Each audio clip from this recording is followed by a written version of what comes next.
Texas ಅಲ್ಲಿ full ಮಳೆ ಶುರು ಆಗ್ಬಿಟ್ಟಿದೆ. ಇಂಥ ಟೈಮ್ ಅಲ್ಲೇ ಅಲ್ವಾ ಬಿಸಿ ಬಿಸಿ ಬಜ್ಜಿ ಬೋಂಡಾ ವಡೆ ಎಲ್ಲ ತಿನ್ಬೇಕು ಅನ್ಸೋದು.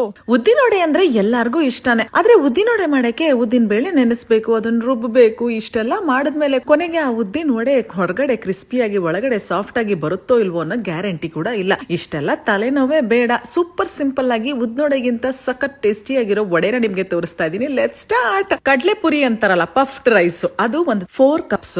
ಅದನ್ನ ನೀರಿಗೆ ನೆನೆಸಿ ಅದನ್ನ ಹಿಂಡಿ ಒಂದ್ ಕಡೆ ಬೌಲ್ಗೆ ಹಾಕಿಟ್ಕೊಂಡು ಕೊತ್ತಂಬರಿ ಸೊಪ್ಪು, ಕರ್ಬೇವಿನ ಸೊಪ್ಪು, ಹಸಿಮೆಣಸಿನಕಾಯಿ, ಜೀರಿಗೆ, ಎಳ್ಳು ಎಲ್ಲ ಹಾಕಿ ಕೊನೆಗೆ ಸ್ವಲ್ಪ ಶುಂಠಿನೂ ತುರಿದು ಹಾಕ್ಬಿಟ್ಟು ಅದಕ್ಕೆ 1 ಕಪ್ ಅಕ್ಕಿ ಹಿಟ್ಟು, 1 ಕಪ್ ಮೊಸರು ಹಾಕಿ ಕಲ್ಸ್ಬಿಡೋದು ಗಟ್ಟಿಗೆ. ಇದು ಜಾಸ್ತಿ ಟೈಮ್ ಹಿಡಿಯೋದೇ ಇಲ್ಲ. ನಾನು ಎಣ್ಣೆ ಕಾಯಕ್ ಇಟ್ಬಿಟ್ಟು ಎಣ್ಣೆ ಕಾಯೋದ್ರೊಳಗೆ ಇದನ್ನೆಲ್ಲ ರೆಡಿ ಮಾಡ್ಕೊಂಡ್ಬಿಟ್ಟೆ. ಇನ್ನೇನು ಒಂದೊಂದ್ ಸಣ್ಣ ಸಣ್ಣ ಉಂಡೆಗಳು ಮಾಡ್ಕೊಳ್ಳೋದು. ಒಂದ್ ಸ್ವಲ್ಪ ಫ್ಲಾಟ್ ಆಗಿ ತಟ್ಟಿ ಮಧ್ಯ ಒಂದ್ ಸ್ವಲ್ಪ ಹೋಲ್ ಮಾಡಿ ನಮ್ಗೆ ಒಂಥರ ಉದ್ನೋಡೆ ತರ ಶೇಪ್ ಕಾಣಿಸ್ಬೇಕಲ್ಲ, ಆ ತರ ಮಾಡ್ಕೋಬಹುದು. ಬೇಕಾದ್ರೆ ಹೇಗೆ ಪಕೋಡ ತರನು ರೌಂಡ್ ರೌಂಡ್ ಆಗು ಬಿಟ್ಕೋಬಹುದು. ಹೆಂಗೋ ಒಂದು ಶೇಪ್ ಕೊಟ್ಟು ಎಣ್ಣೆಲಿ ಚೆನ್ನಾಗಿ ಫ್ರೈ ಮಾಡಿ ಅದು ಎಲ್ಲ ಒಂದ್ ಸ್ವಲ್ಪ ಆ ಕಲರ್ ಬಂದಾಗ ಗೊತ್ತಾಗತ್ತಲ್ಲ, ಆ ಉದ್ದಿನೊಡೆ ಕಲರ್ ಬರ್ತಿದ್ದಂಗೆನೆ ತೆಗೆದು ನಾವು ತಿಂತಾ ಇದ್ರೆ ನನ್ಗೆ ವಿಡಿಯೋ ಮಾಡ್ಕೊಳಕ್ಕೂ ಆಗ್ಲಿಲ್ಲ. ಅಷ್ಟು ಬೇಗ ಎಲ್ಲರೂ ಗುಳುಮ್ ಮಾಡ್ಬಿಟ್ರು. ಸೊ ಒಂದು ಟೇಸ್ಟಿಂಗ್ ವಿಡಿಯೋನೇ ಮಾಡ್ಕೊಳಕ್ ಆಗ್ಲಿಲ್ಲ. ಅಷ್ಟು ಬೇಗ ಎಲ್ಲ ಖಾಲಿ ಆಗೋದಂತೂ ಗ್ಯಾರಂಟಿ.